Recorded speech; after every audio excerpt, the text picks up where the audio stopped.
a combination of 4 tests. One is indole, M is stands for, you guys can also speak on methyl red. V stands for VP, Vaux Proscure.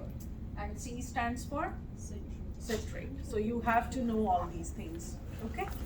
Then MR, when we say M and V, MRVP test is one test that you inoculated the broth, okay? So this broth, you had to do what? You remember? To stab it, right? No, Not that one.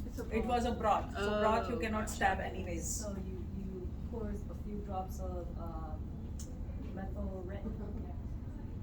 You had Well, first you inoculate it and then you wait a few days. you had divided it into 2. Yeah. Remember? An empty tube. One was for MR, other was for VP. Okay. Yeah. Okay. That's what happened. Remember? Then for MR, what reagent did you use? Methyl red. Remember the reagent? Methyl red? So when you did methyl red, it changed into red color. So that means it was a positive test. Okay?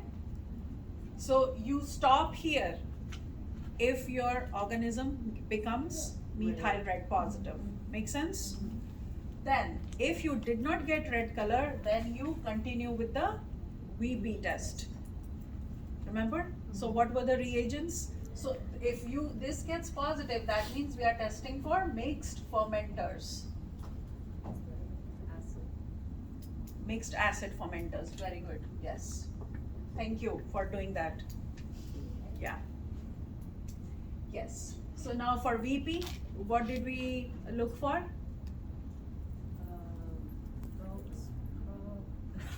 No, that's the name of the test, VP. But Oh. which reagent did we add it? BP VPA, reagent. VPB.